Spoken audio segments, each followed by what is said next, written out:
Welcome to My Long Island TV. From Manhasset to Montauk, we have traveled our communities to bring you the following events. I'm your host, Waldo Cabrera. My Long Island TV starts now.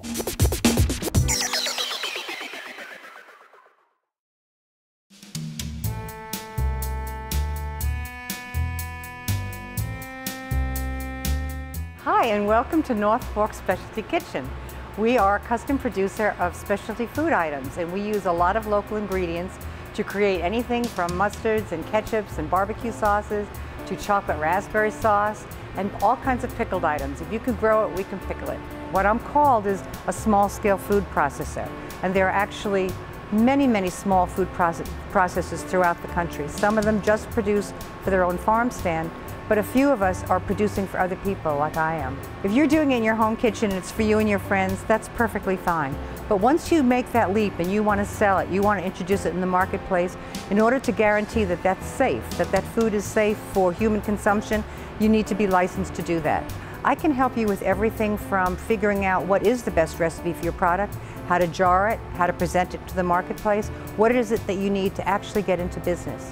And some people will take that information and they'll launch products that are in Whole Foods and other stores, and others will stay pretty small, maybe producing some things that they give to their business associates for holidays, and others just, it's something that they've always wanted to do, and this is a way to test out if they really would like to make a profession out of it. I had had a very stressful job running an agency. I decided I'd take a couple of weeks off and figure out, okay, what do I do next? And in that journey, I met somebody who needed help on his farm, and I love to grow things. I was always growing edible flowers and herbs in my backyard just for recreation and fun. I went to farmers markets and I got hooked. I really loved being there. I loved the direct connection between what was grown and the people who were buying it, and that interaction. We work with a lot of small entrepreneurs or would-be entrepreneurs. You could have a farm stand and you want products made for your farm. You could be somebody who has a great family recipe and always wanted to have that recipe produced. You could be a chef with a restaurant and you want to introduce a line of products to the marketplace, and we can help you do that. You could be a wine grower and you could have grapes or wine that you would like to turn into something that you can then sell in your tasting room. I right now probably have a steady client base that's 40 to 60 people, depending upon the time of year. And each one of them is, doubling and tripling what they're paying for the product. So that's a lot of business out there. Oh, it's got to be over $1 million, easily. And what's exciting is that many of the people that we helped get started, those businesses are growing as well. So I have one customer where I started making 24 containers of a spread a week, and now every time we make them, we're making 500. And recently he just said, okay, I'm ready to double that production. And we employ people depending upon the season.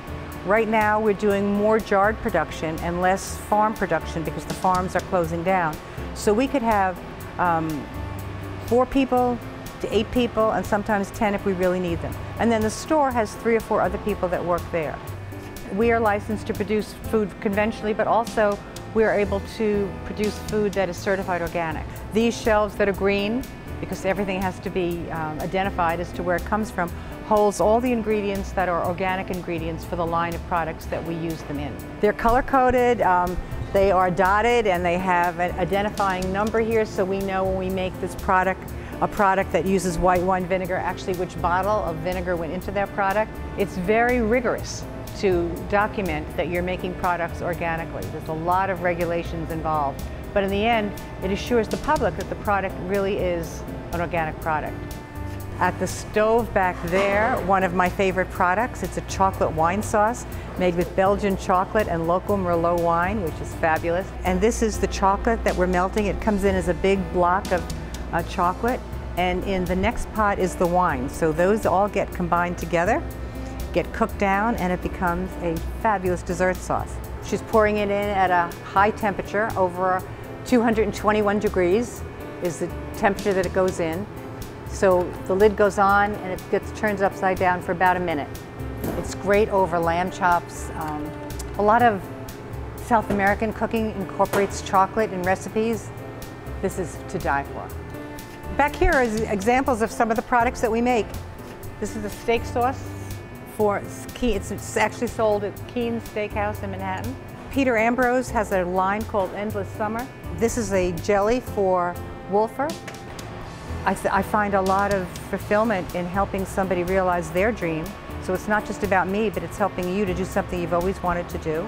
I've done this for 10 years. In the beginning, I didn't have anybody that would help me pick, how do I pick out jars? What has to go on the nutrition labels? Who needs a nutrition label? Who would buy my product? What market would be good for it, what wouldn't? What's the best supplier of things? I have all that knowledge, and it doesn't do any good if it just stays in my head. I'd like to share that information.